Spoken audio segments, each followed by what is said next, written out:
Well, Don, welcome back, and thank you for joining me for this fourth conversation and this final Always, conversation always a in pleasure. our, This is the final one. That sounds kind of ominous. well, it's not the end of everything, but this is what I had planned for this series about social Yeah, entrepreneurship. If I'm something only comes 88. up, I'm only 88. I'm not going to disappear tomorrow. no, I'm no, we're probably not asking for that.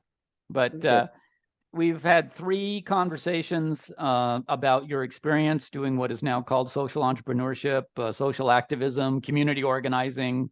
These are all somewhat interchangeable phrases. And now I want to look back over all these different experiences and just talk to you about some life lessons that you've learned from all of that. It might be of value to young people who are interested in getting into this type of work. I do have to put on the table that I would love to live in a world where we could prevent young people from making our mistakes so they could make their own mistakes. But we're going to recognize up front that people reserve the right to make any mistake they want and often will. So we'll see how this works out in terms of helping people to avoid certain pitfalls. But so I went back and I watched our previous conversations, and a bunch of things jumped out at me. I just thought we just go through these things. One of the things that jumped out just about you personally was your not only willingness, but your desire to intervene when you saw things that were happening in the world around you that seemed like they could be fixed. And when many people see problems in the world, they face a choice, right? They could do nothing. They could say the government should fix this and do nothing, or they could reach out to their government leaders and ask their government leaders to fix it, or they could, find a nonprofit and donate somehow to what it's doing, or they could get personally involved. And what jumps out about your life is how often you got personally involved. How you put yourself in the breach there to solve the problem. So, one of the questions that comes up is, when you were experiencing these different things, the experience that you then got involved in, was there any decision-making process you went through about whether you were going to get involved? What were you thinking when you were, for example, dealing with the outreach to you about setting up a heroin addiction clinic in Santa Fe, New Mexico, or helping to organize Mexican nationals working in agriculture in Arizona? What was your decision-making process at that time? Most of the time, I was inclined to get involved in projects where I really felt some level of confidence that there was a light at the end of the tunnel, that there was a way to get things done that were being asked to be done. I don't think I would have enthusiastically embarked on those kinds of major projects if I didn't have some confidence that they could be, accomplished. But by the same token, that the only rule about any of this is that there ultimately are no rules at all. You don't have to absolutely be convinced that you're going to change the world to go out and do something about it. Sometimes you just do something because it's the right thing to do and it has a favorable outcome, or it doesn't. I remember back in Santa Fe, for example, during the Vietnam War, working with Godfrey Reggio and other people in town. We were very active in a peace movement. Had a vigil for peace on Wednesdays, sit down in the plaza with our little group protesting the war. Did all kinds of things like that without any realistic expectations that we were, by what we were doing in Santa Fe, going to immediately bring the war to an end.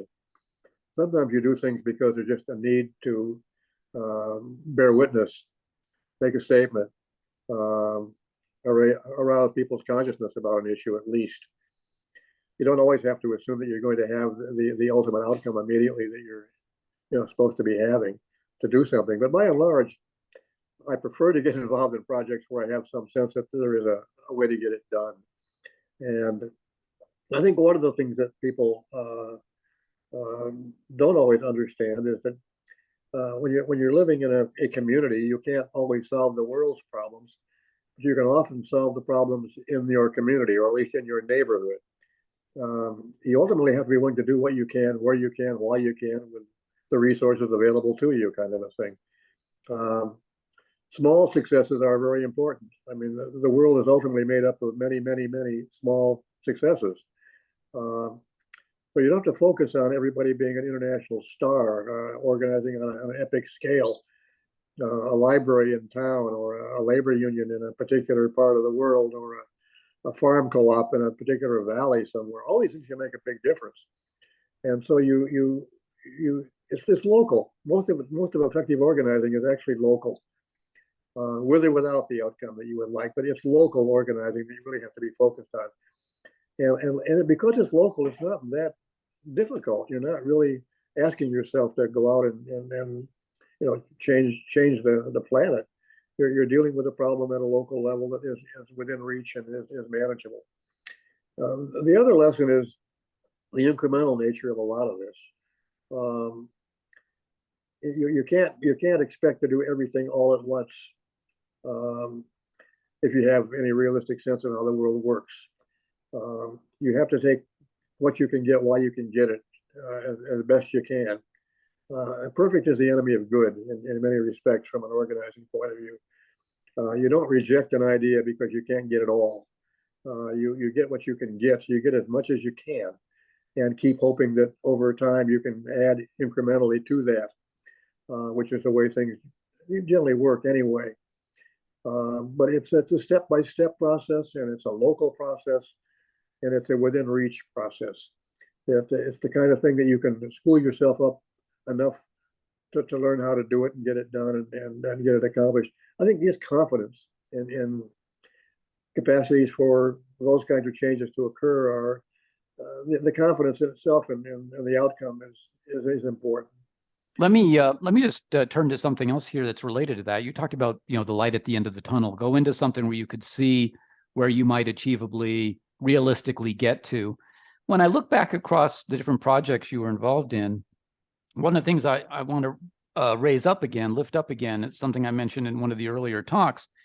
This discovery or the identification of the win-win opportunity, where you want to change something in the community. There's people who are going to have to change what they're doing, but what you're trying to get everybody to see is that there is a win-win possibility here. So, for example, in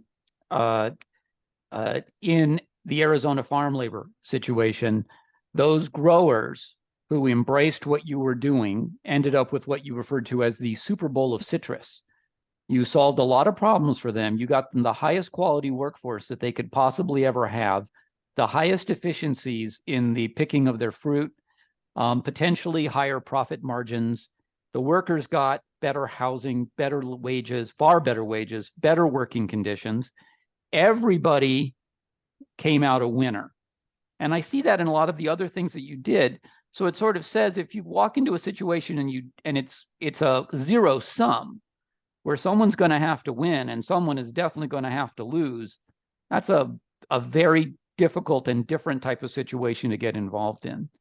Did you remember being involved in a sort of a zero-sum situation where what you were doing was going to have to create some very distinctive losers in the community, and that was a real problem?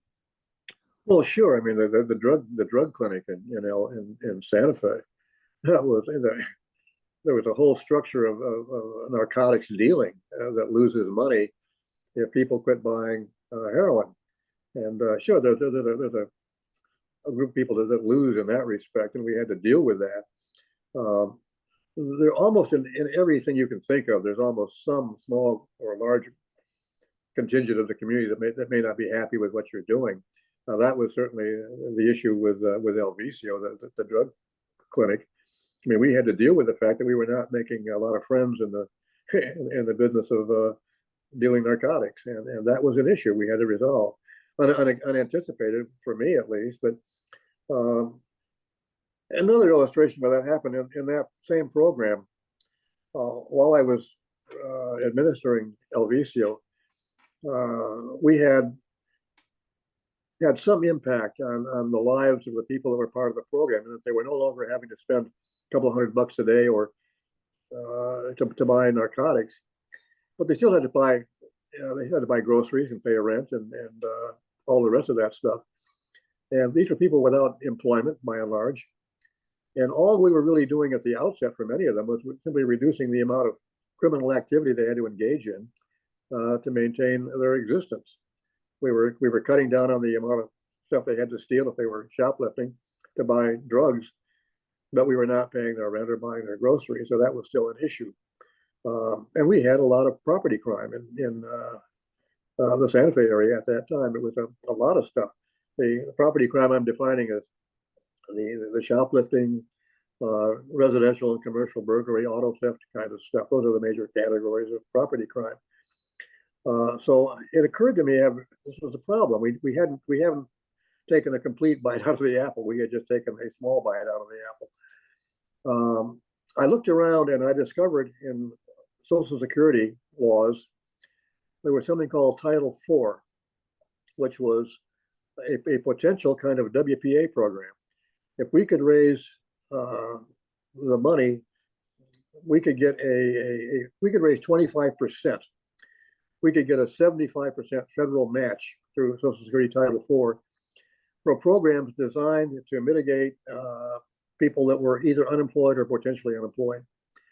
And that certainly qualified a lot of the folks that we were dealing with in the drug treatment program. So we set up, we went after that. We raised with foundation money the 25% local to get the 75% federal Social Security Title IV match. And we created within the confines of the drug treatment program a kind of a WPA program. We had kids working on their GEDs and getting paid to do that. We had a mural project that became quite successful, painting rather beautiful murals, public works projects all over town. We had a photography training and work program set up, all kinds of things like that. And what I did was I handpicked initially 40 or 50 people in the program that I knew were the most active in the property crime area that we're talking about, and got them employed through this Social Security Title IV WPA project of sorts that I initiated in Santa Fe. Over about 6 months, we saw a 50% reduction in absolute terms in all of those categories of property crimes: car theft, residential burglary, commercial burglary, shoplifting. About a 50% reduction in the crime rates in town. I would have thought that the community would have embraced that as a solution. Many people did, of course, but not everybody.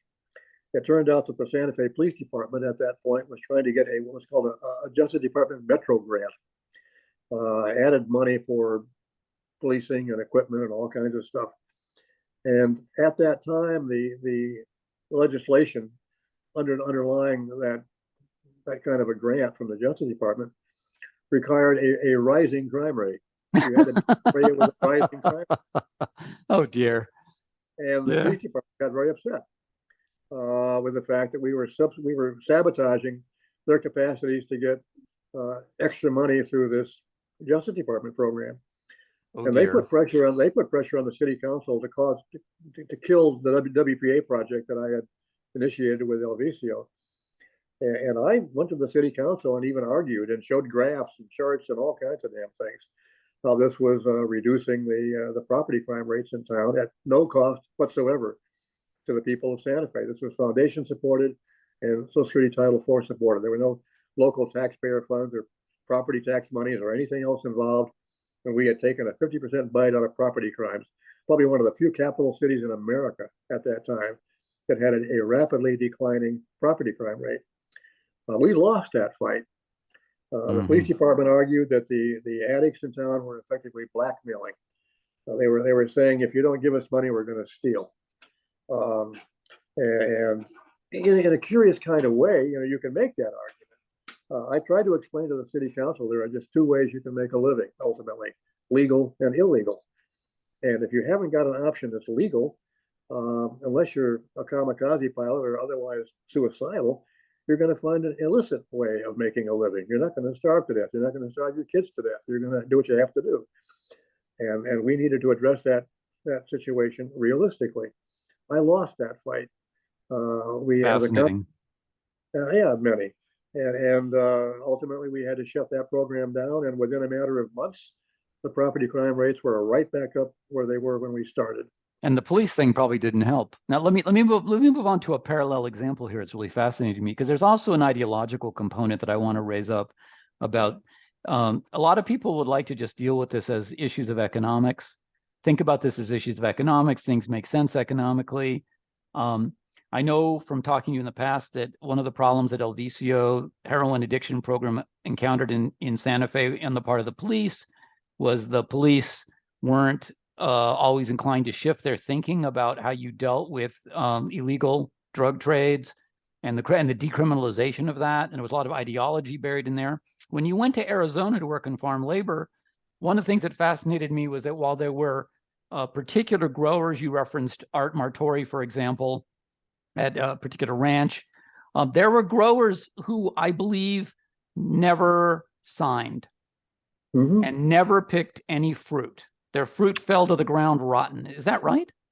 There was a fellow named Ralph Bodine in particular out in the western part of Maricopa County who simply would not talk to us.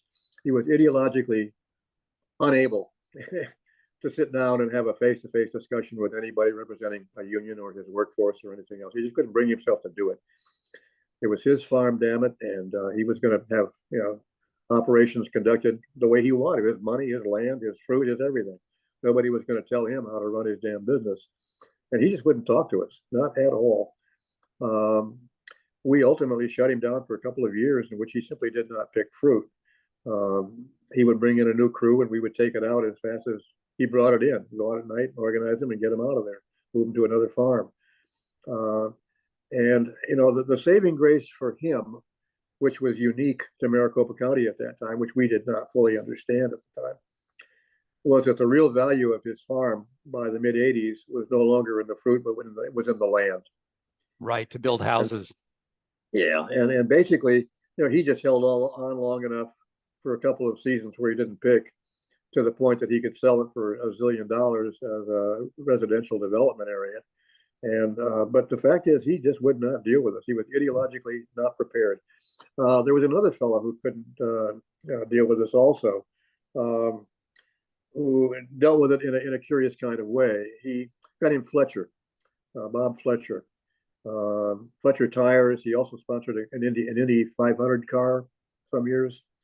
A guy that made a lot of money in the tire business. What he did, since he couldn't deal with us, he ultimately contracted his land to Art Martori. So Art took over under a lease agreement, Fletcher Farms, and that put Fletcher Farms underneath the Martori Arrowhead Ranch contract.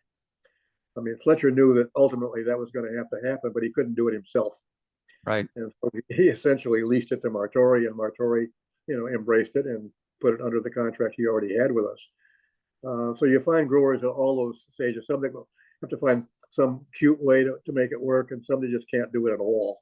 What's interesting to me, let me interrupt. What's interesting to me here is that there's a parallel between that and what happened with the Native American tribe in New Mexico that declined to participate in the co-op. Right. In their view, in their world ideology, this could result in things they didn't want to do, even if it would reduce a lot of poverty inside the reservation. They just would not participate in the co-op, and that was the end of the line. They voted no, and that was no. So I just want to point out here that one of the lessons I see is that it isn't always just going to be about economics, and economic rationality is not always going to carry the day. And you're going to have to know that going in, that in some cases you're going to hit what might seem to you as completely irrational choices, like the city council in Santa Fe saying, no, we're turning off this program that has clearly reduced crime because of reasons that are political and ideological in nature, not just economic, right? Well, there's a huge illustration of that in Arizona as we speak.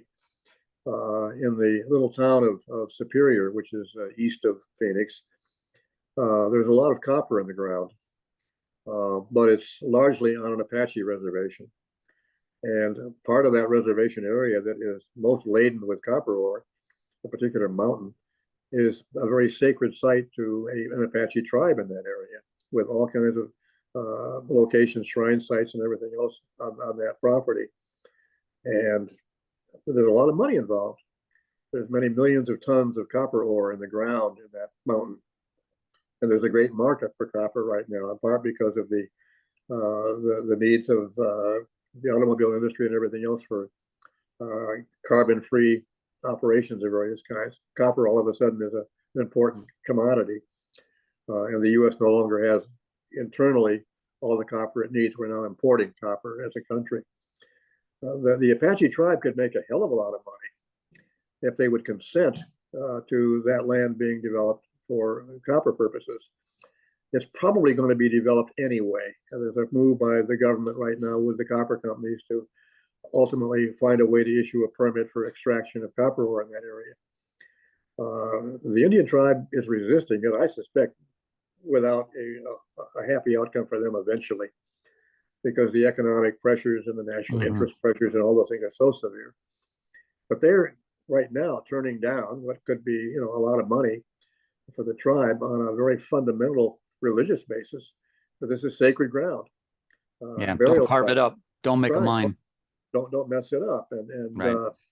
That kind of a fight goes on, and very often the economic issue prevails. Not always, but often.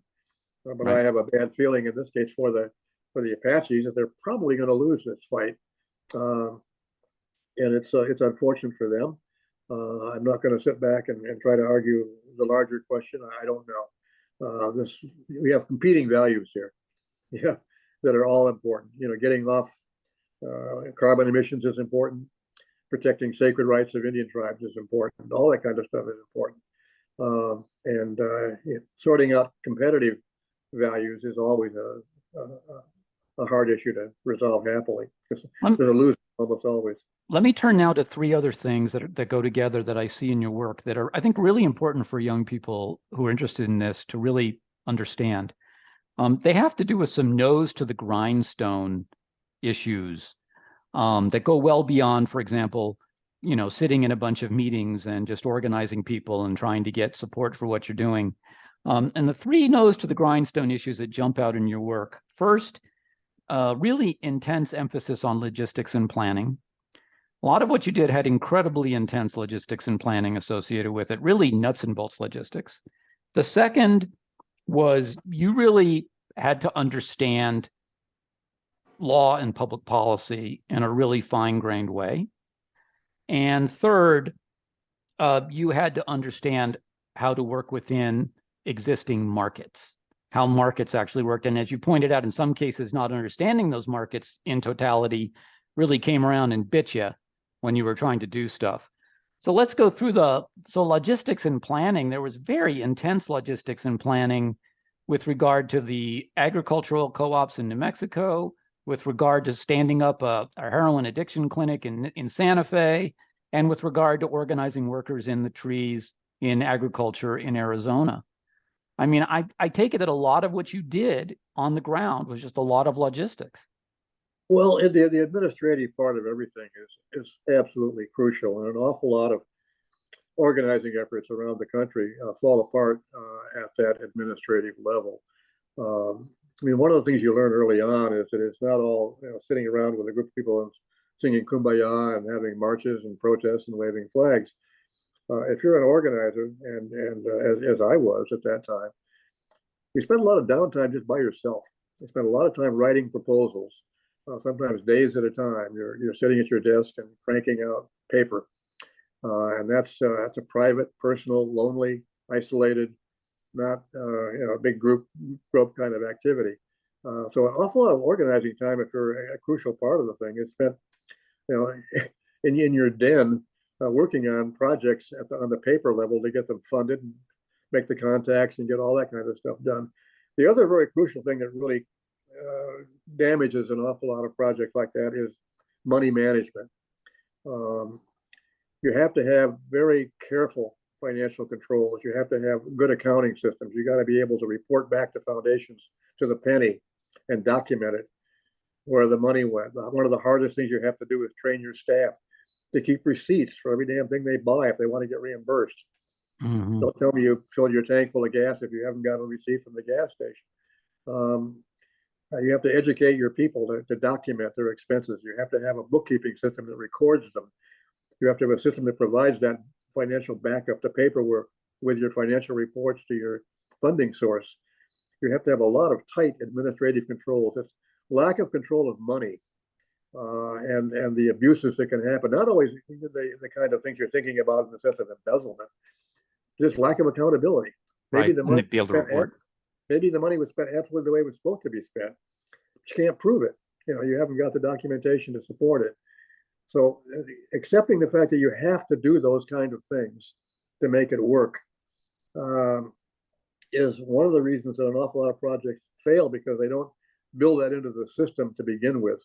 The organizers tend to be organizers. The guys are very good in the field, like Lupe Sanchez was as a farm worker organizer in Arizona. I mean, Lupe's strength as an organizer was knowing his weaknesses. Lupe did not need me as an organizer. He needed me as an administrator. Right. And when he asked me to come over and help them get set up, he knew that he needed my particular skill set to do what he couldn't do, which is write proposals and set up an accounting system and all that kind of stuff, and dealing with the tax issues. We were never going to, for example, as a labor operation, even as MCOP, as a civil rights group, we were going to have a very hard time getting a 501c3. We were a nonprofit, but the opposition to us getting a 501c3 to be a nonprofit with tax deductibility was going to be very difficult politically in Arizona. So what we opted to do, which is what you have to do in a situation like that, you find an existing 501c3 out there that will sponsor you, and you operate under their umbrella. Yep. We had as a fiscal sponsor. Yeah. We had that in Santa Fe, for example, the Institute for Regional Education, which we were using as an umbrella for nonprofit stuff around the organizing we were doing there. And so I persuaded them to allow MCOP and a number of other projects in Arizona at that time to operate under that umbrella. So we didn't even apply for MCOP to get a 501c3. We operated with a fiscal agent. Right. And so my old friend Steve Golden stayed in Santa Fe and became our fiscal agent for IRE and handled all that end of it to keep us legal. Let me stop you for 1 second. Let me stop you for 1 second. Actually, if you could just shift a little bit to your right. We're getting that sunshine right in your face. Okay. Keep going. Keep going. You can keep going. There you go. Keep as far to the right as you can. We're getting a lot of glare off the sun. Beautiful. Okay. Let me ask you. One more thing. One more thing you have to have early on is you got to have one or two good attorneys, because you've got to file kind of paperwork with, you've got to have some kind of a corporation. You've got to have legality. So you have to be able to set up a corporation and file all the necessary paperwork to maintain it. You have to have somebody who can sort all that kind of legal stuff out for you. And so you have to build all of that administrative machinery into your project almost from the beginning. It's awfully difficult to step back into one that's already messed up for a half a year and try to get it organized. Sure.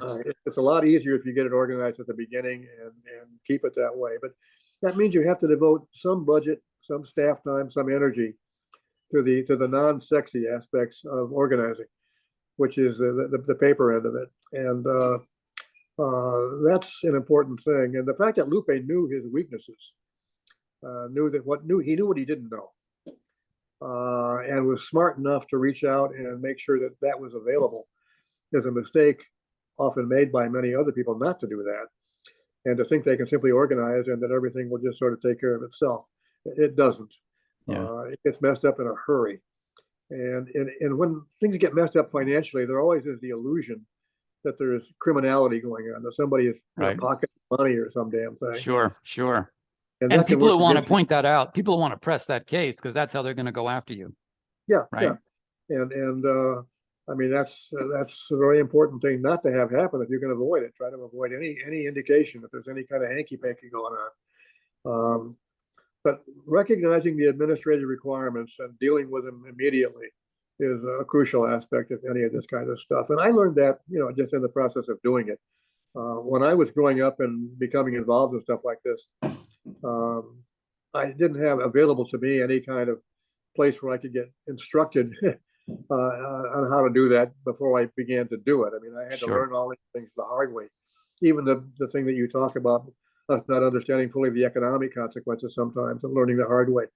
I mean, I've learned since then I need to have better analysis of all that kind of stuff going in if I'm going to get involved in a strike and a labor action.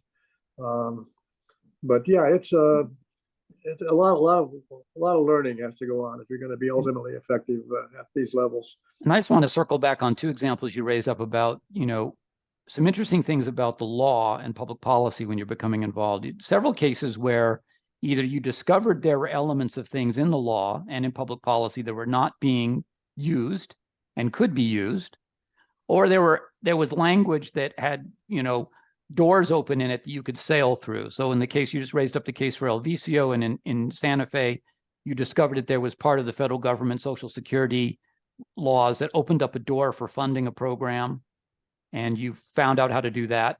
And other people had not been doing that, but that was just resulted in you doing some research and looking into the law and what did the law provide, or maybe in some cases talking to other people who might be able to point you in the right direction. In the case of MCOP in Arizona, as you pointed out in our last conversation, the growers had put in very fierce language into Arizona law blocking unions. But in doing so, it constructed such a narrow blockade that MCOP could sail right around it because it wasn't a union.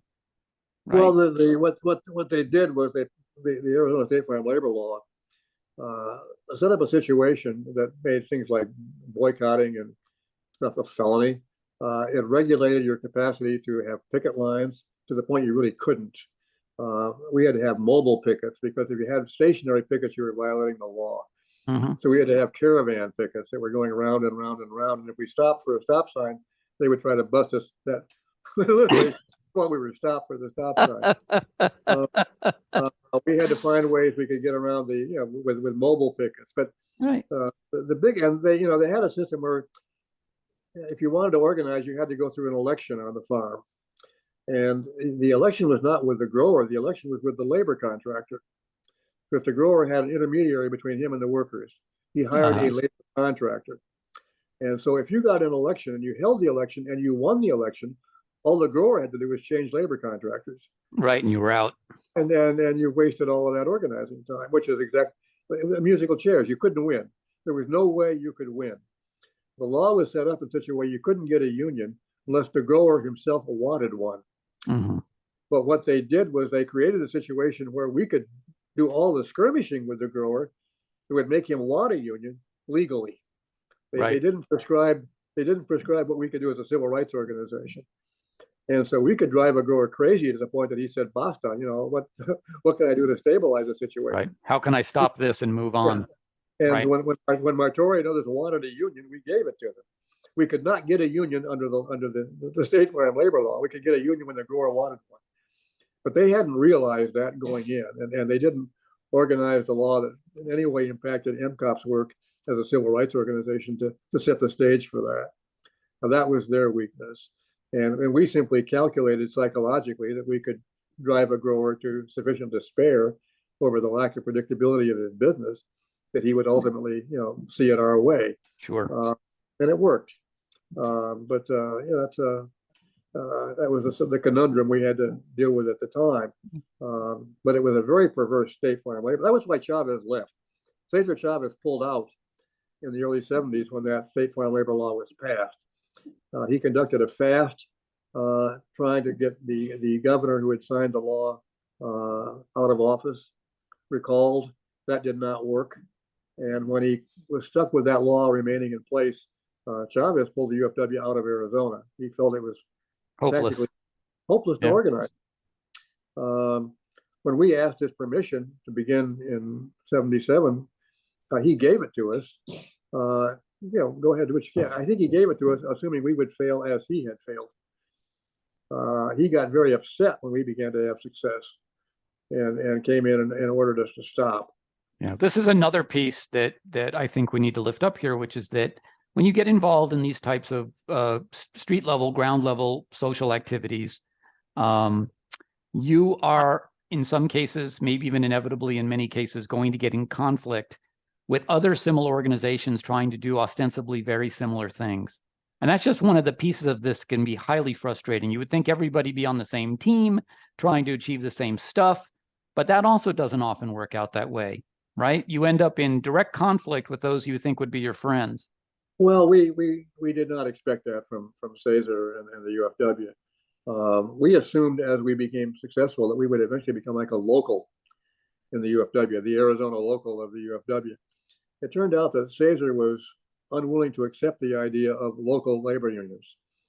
Even if you were going to organize in Florida, he wanted everything to be resolved in California. He was a bit of a control freak. and very much unwilling to let anybody else, in his eyes, compete with him, whether it was for prestige, publicity, success, foundation grants, or anything else. It was all perceived as a threat to the UFW. This is not an unusual story, though, because I've encountered this same situation in many other fields where there's an organization playing the same role as the UFW that you just described, where it just wants to own the field. And if you try to get in the field, instead of it supporting you, it tries to suppress you. Yeah, and it was unfortunate for the UFW. I mean, people began to recognize that Caesar had a problem toward the end of his life.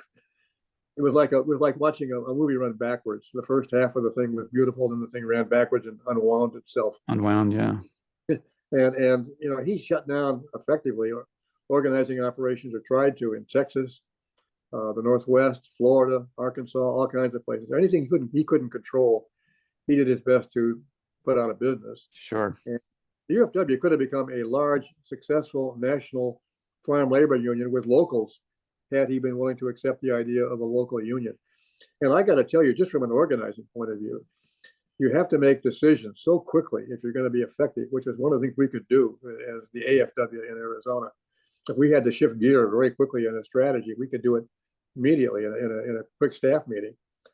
If every time you have to make a decision, you have to go through an elaborate process of going to Delano or someplace in California and going through the UFW board and all kinds of stuff to decide whether you're going to buy this kind of pencil or that kind of pencil, you're not going to get a hell of a lot done. And the notion of a national union without locals just is not a good plan.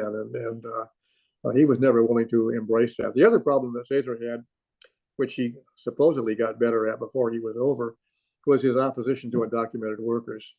When we first began working, he was not happy with undocumented. And he was supporting national policy to try to block their presence in this country. And you can't, from an organizing point of view in farm labor, go into a field and organize part of the people and not all of them. And workers are workers, and you can't make distinctions in that level between documented and undocumented. And that was a real problem for Caesar, who was, locked into an old school notion that you had capacities to make these distinctions, and that just never worked. The other thing that you talk about laws that you can discover that really open doors. I might have talked about this earlier in other conversations, but really crucial. I can't impress upon anybody enough at that time, at least. The 14th Amendment of the U.S. Constitution was absolutely crucial. It's an incredibly important piece of legal writing in this country's history. I think underestimated in its potential implications. But the 14th Amendment does not read any citizen; it reads any person. It extends the rights of any person in the United States to all the protections of U.S. laws, with the exception of voting and jury duty. Just about everything else you're eligible for: education, healthcare, whatever. You're entitled. This was unrecognized as a right in many jurisdictions all over the United States. We had hospitals whose emergency rooms would refuse undocumented workers because they were undocumented if they had a medical emergency. We had school systems that were unhappy accepting the children of undocumented workers to go to school. While their parents were out working in the fields, yeah. In the fields. We had all of these kinds of problems. We discovered that the 14th Amendment, once you went to court, straightened a lot of that out. Maybe unhappily for the hospital or the school system or somebody else, but it was the law. It was the constitutional law. And we exercised it with great vigor. I mentioned earlier in this conversation the importance of not only having bookkeepers, but I mentioned lawyers. And not only lawyers to understand setting up corporations and keeping you out of trouble in that respect, but lawyers who can help you go to court when you need to go to court on fundamental constitutional issues like that. And we raised a hell of a lot of money, for example, with a lawsuit. It was known as Six Mexicans.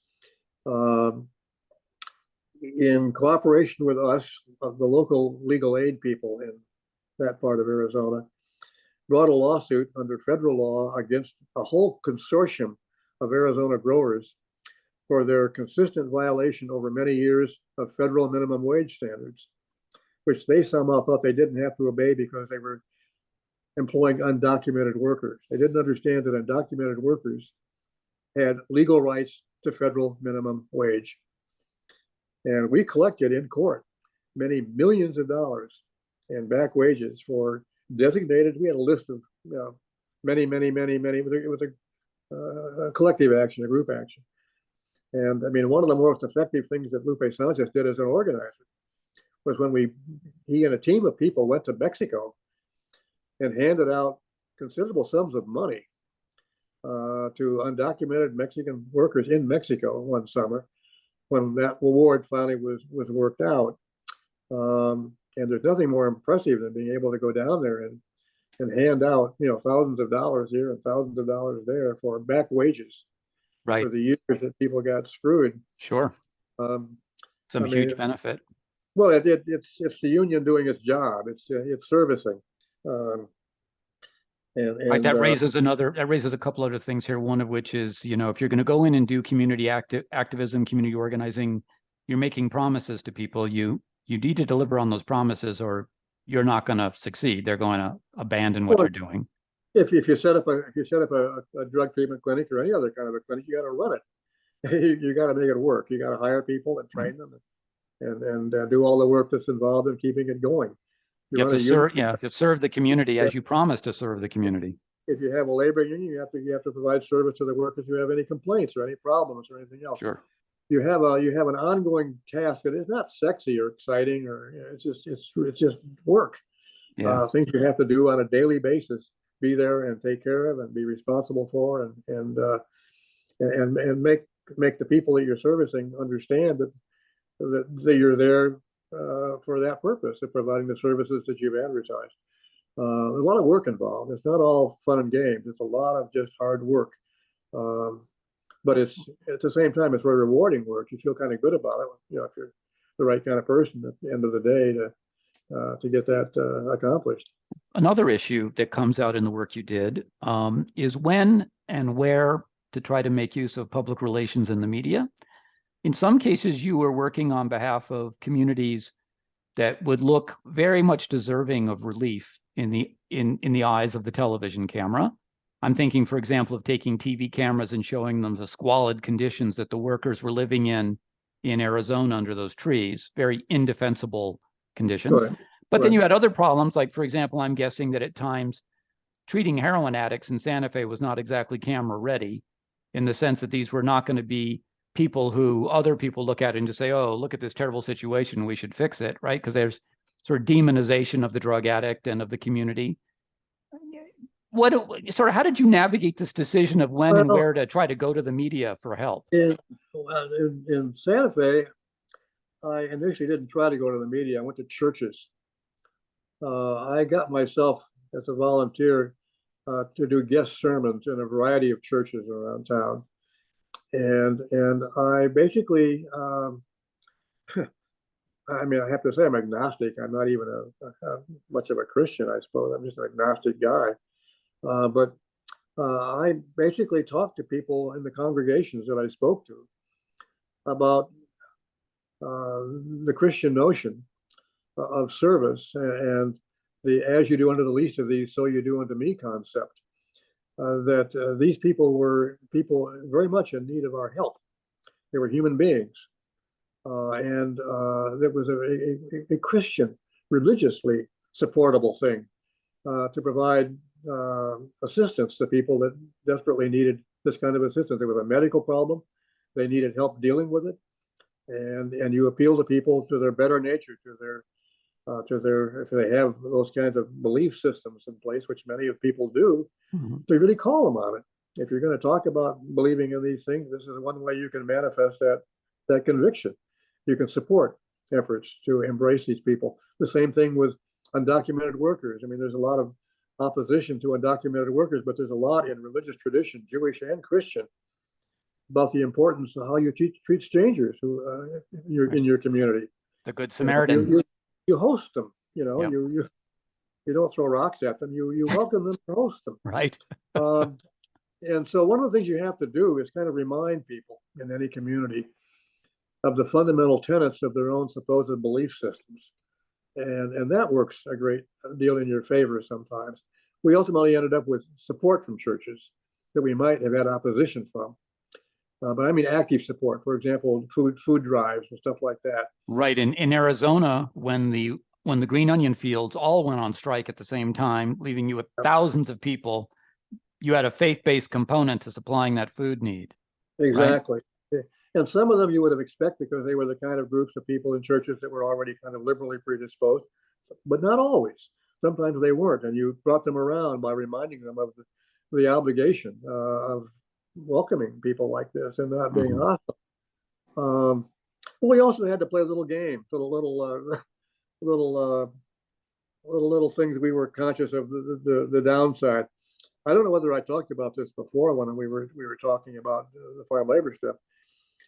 We set up a clinic, as I've mentioned, that became ultimately very successful in Arizona. Started as a storefront, but we had, as a consequence of people coming from not just Mexico but Central America, we had a range of diseases among the workforce that were very unusual for the United States. And the young doctors we had at our clinic were enthralled because from a diagnostic point of view, they were looking at all kinds of stuff they might have heard about in medical school, but had never really seen. The doctors. You said the young doctors were getting medical experience they could not possibly have gotten otherwise in the United States. They were looking at diagnostic stuff they'd never seen. For example, we had rather quickly, apparently, 2 or 3 cases of leprosy among our undocumented workforce in and leprosy turns out to be very easy to treat. It's one of those things, if you catch it quickly with antibiotics, you can get rid of it very rapidly. It's a simple disease to deal with. It's a disease that's had a nasty international history because of the lack of medical care. So with medical care, it's one of the simplest things in the world to remedy. We realized the psychological implications for the community of that. We did not advertise that we had leprosy in our midst. We notified the health department, which we were required to do. We rented a second house next to the so-called Vista House, where we housed our staff in El Mirage, Arizona. We rented a second facility right next to it, which became our isolation ward, if you will. Sure. For people like leprosy patients. Sure. While we dealt with them. And we did not hold press conferences. We made no public disclosures that we had, 2 or 3 guys with leprosy in our midst. But we did, notify the health department and deal with it appropriately. But there are some things like that come along that you make a judgmental decision at the time.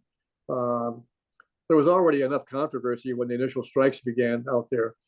And we were out in the area around Sun City and Sun City West, these retirement villages, the Del Webb Corporation operations out there, full of elder Americans, mostly white people, mostly from the Midwest, retiring out here, who were, I think, initially shocked to discover right outside the walls of their gated communities were farms full of thousands and thousands of undocumented Mexican workers.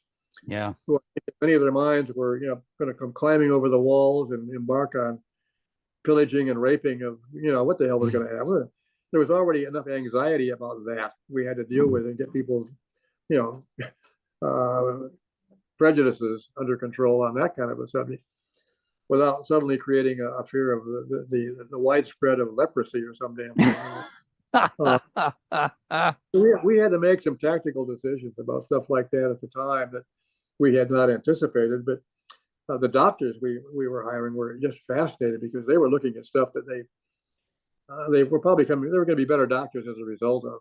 They had an array of things they had to figure out that they would not normally have to figure out in a clinic in this country. Sure. Well, let's talk about one last thing, and then we'll finish for the day, which is markets and capitalism. So one of the things that I see in all of your work is this incredibly pragmatic interfacing with markets, private markets, and capitalism. I know you've not always been a big fan of capitalism as a system in your life, but for someone who's not a big fan, you certainly figured out how to navigate your way through markets and the capitalist system in seeking social change. Looking back upon that, just what do you think about that? Because I mean, I see you you were able to achieve an understanding of markets and how the market system works. Seems to infuse almost everything that you did. I would say better than most people who I would see as fans of capitalism who don't understand it at all. You know, Well, we live in a fundamentally capitalist world. And if you're going to organize effectively in it, you have to organize in the world that you're living in and working in and dealing with. And so you have to basically understand it and how it works, and understand that even though I obviously have some personal problems with certainly with unfettered capitalism, or maybe even fettered capitalism, I'm practical enough to understand that I have to live and operate in the world in which I find myself, and understand how it works, and go with that flow to the extent I have to go with that flow to make things happen. That doesn't mean you can't develop sort of mini socialist institutions, which cooperatives are, in the middle of all of that. But you have to understand the larger picture in which they're also operating, because even a farm cooperative in the Mora Valley of New Mexico is marketing its crops in a fundamentally capitalist marketing system. So you have to basically understand it and make sure how it works. We have, in this country, we have two traditions. We have a collectivist tradition and a private property tradition. There's no question private property tradition is stronger. I mean, the rights of property in this country are the prevailing rights of everything. They're much stronger as a legal matter than the rights of life. Property is the basis of almost the entire American legal system, to the rights of property, contract law, all that stuff. But we have, even at the beginning of this country, we have things like the Massachusetts Bay Company, which were collectives. And we have a cooperative tradition in many other respects. We have, I like to buy a beer there's a company in Oregon where the beer manufacturer is owned by the workers that work there. It's a mini socialist beer company. We have an undercurrent of that all over the place in this country. We have a lot of collectivism in this country that people just aren't thinking about a lot, but it's there. And in an ideal world, at this point in history, I would not even expect to abolish capitalism as a fundamental system. I'm more, at this point in the evolution of the human race, I'm more impressed by the Scandinavian approach, which is a mixed economy approach, rather than thinking we should go to one extreme or the other extreme. I don't believe that toothbrushes and stuff like that should be collectively owned. I mean, I think we should have a right for some levels of personal property and small businesses and all that kind of stuff. In an ideal world, I would like to think that large things like banking systems and large copper companies and stuff like that are owned in a more public capacity, whether it's by the workers or the state, the county, or the nation, something. But I think mixed economies ultimately, in various levels of mixture, are probably, given the nature of the human being, a more practical approach than anything that's looked upon as really an extreme version of. I don't believe you can operate very effectively with, as the Russians discovered and the Chinese discovered, with instant collectivization of agriculture, for example. Just does not work. It has a counterproductive result. But a lot of deaths, one must add, in the tens of millions. Yeah. Yep. So you have to be wise enough not to impose, a broad ideological blanket on all kinds of stuff. You have to be able to kind of pick your way through and find solutions that work. In Israel, for example, they have everything from the moshav system to the kibbutz system, as well as private farming. In the moshav system, unlike a kibbutz, you have a collective hunk of land, but you divide it up into individual family parcels. On a kibbutz, you have collective land and everybody works collectively. Mm-hmm. And on a privately owned farm, you've got a privately owned farm. Sure. Israel is experimenting with all of those things at once and having various degrees of success with various kinds of approaches. I think you need a lot of flexibility, given the nature of the human psyche and its complexities and its fundamental self-preoccupations in many respects, to make things function. Be more practical, be more down to earth, be more realistic about what you're doing, but have an understanding, a vision to be working eventually toward a society that is more cooperatively based than competitively based. And but it's incremental. It's just finding ways you can nudge things along increasingly in one direction as opposed to the other, without trying to impose some sweeping solution instantly on everything, which just does not work. Well, listen, we are coming to the end for our time for today. This has been really a delightful set of conversations. I know several people I know have already watched them and really appreciated them. I do intend to push these out to various educational institutions that are really interested in these issues as a series of conversations their students might be able to really get some real benefit from, and possibly even reach out to me and you for further conversation if time allows. I just want to thank you again so much for doing this. It's been incredibly meaningful for me, and I hope it's been really interesting for you. I've enjoyed it. It's been fun, and I'll be happy to talk to anybody that wants to talk to me. As long as I'm around, here I am. So, All right. all right. Okay, thank you so much. Goodbye now. Take it easy.